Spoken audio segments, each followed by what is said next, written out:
The prison had one strict rule. All food sent by family members is cut into small pieces by the guards. Even soap is shaved down to ensure there are no hidden dangerous items. The purpose of all this is to prevent sharp objects from being concealed in food or other items, which could be used by inmates to escape. After all, this cell holds an expert in prison breaks. Mike first used a spoon to pry open the baseboard and take out a hidden small mirror. He then smashed it with the spoon, picked out a long, thin fragment, and wrapped the other pieces in paper.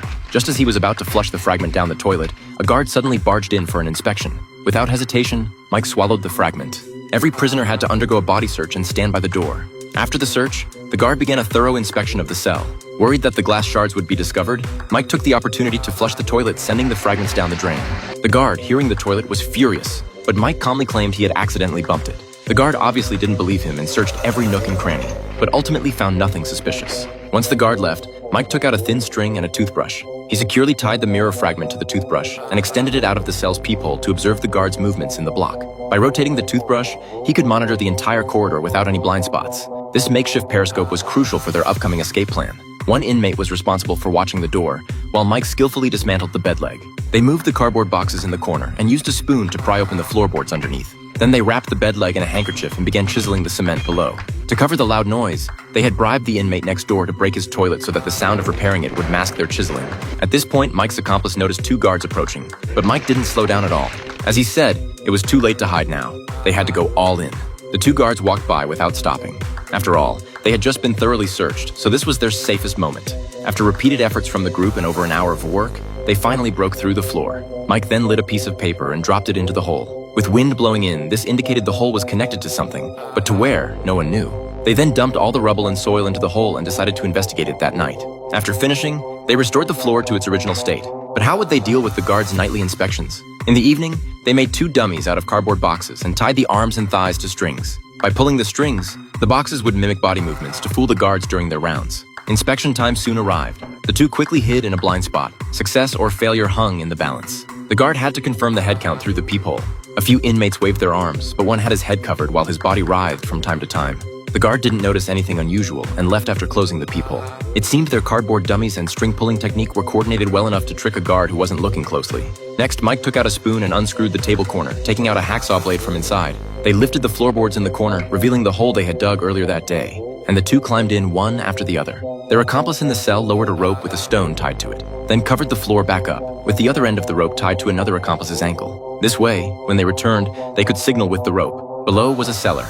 To escape, they had to saw through the iron bars in front of them, so he took out the hacksaw and started sawing. To avoid being discovered by patrolling guards, they would stop every 20 strokes to listen intently for any movement around them. Getting caught by the guards would completely expose the escape plan and could even cost them their lives. However, the grate was made of metal and couldn't be sawed through in a short time. Mike had no choice but to take turns working with his accomplice. After half an hour of joint effort, the grate was finally cut. They then hurriedly climbed through the window into what seemed like a basement. Originally planning to find a passage to escape, they discovered that all the exits were tightly locked with iron doors no matter where they went. Left with no other option, Mike had to put the grate back in place. Just then, he noticed a pile of discarded windows and realized the bolts could be sawed off to use as keys. Mike had just started sawing a bolt when he heard the footsteps of guards. They quickly hid. It turned out two guards on duty had quietly snuck into the basement to chat, completely unaware that two prisoners were skillfully hiding around the corner. However, the guards quickly returned, fortunately not noticing anything unusual. Once the guards left, they wasted no time. Mike immediately picked up the saw and continued working. After 30 minutes of focused cutting, the bolt was finally severed. Mike forcefully bent it, then deftly inserted it into the keyhole of the iron door. With a click, the lock was easily opened. They then lit the kerosene lamp they had brought and entered the dark, damp basement without hesitation.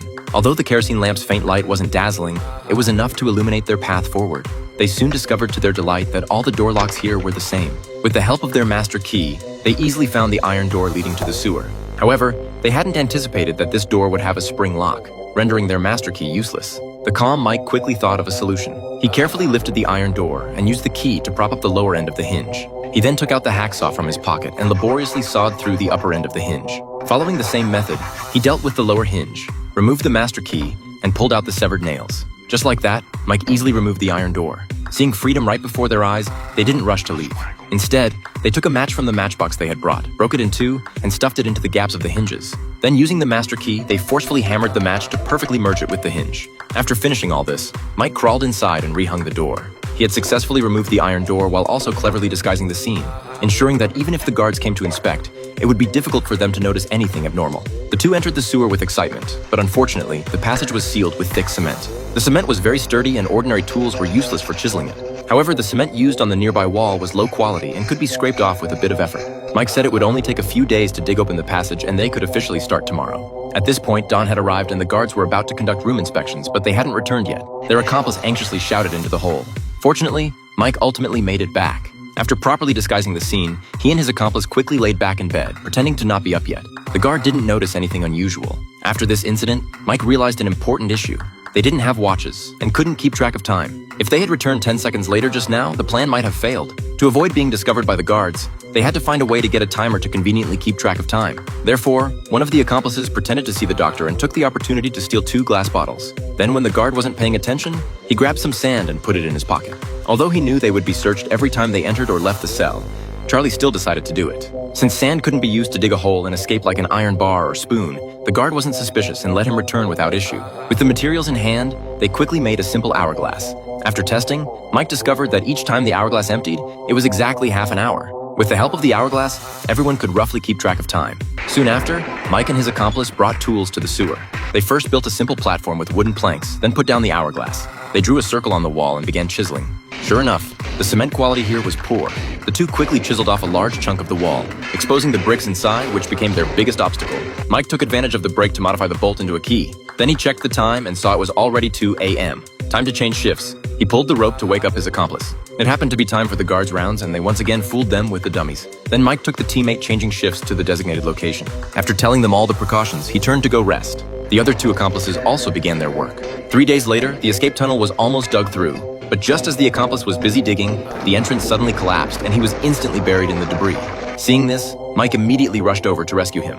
However, there were heavy bricks everywhere. With his strength alone, there was no way to clear these obstacles in a short time, and his accomplice could suffocate to death. Mike was anxious and exerted all his strength to start moving the rubble. Finally, after a few minutes, he saw his accomplice's hand reach out from the debris and successfully saved a life. Just as they were about to change shifts, a guard suddenly barged in to inspect the room. Charlie hurriedly used clothes to temporarily cover the hole. It turned out the guard discovered a hacksaw missing from the utility room and suspected a prisoner had stolen it. Next, the guards conducted a thorough search. When they arrived in front of the cardboard pile, everyone's hearts were in their throats, afraid the guards would discover the hole's location. At this critical juncture, a colleague next door called out to the guard, seeming to have discovered something. The guard immediately took his subordinates and left. Only then did they finally relax. They realized they had to speed up and dig through the tunnel before the guards discovered it. Otherwise, they would be in a predicament.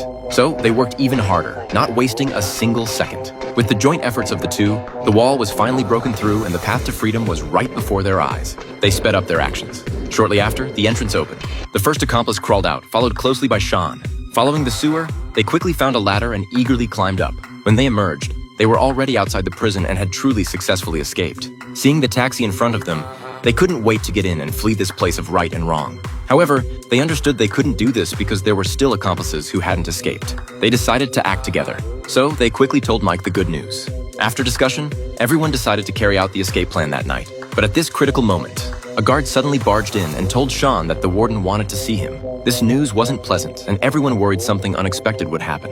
The warden wanted to see Sean because there was a turn in his case. His wife had unexpectedly withdrawn the lawsuit, which meant Sean's crime could be reduced or he could even be released early. However, when Sean excitedly told his accomplices this good news, they didn't show the expected happiness and instead had solemn expressions. Obviously, the accomplices didn't believe a case would be discussed for so long.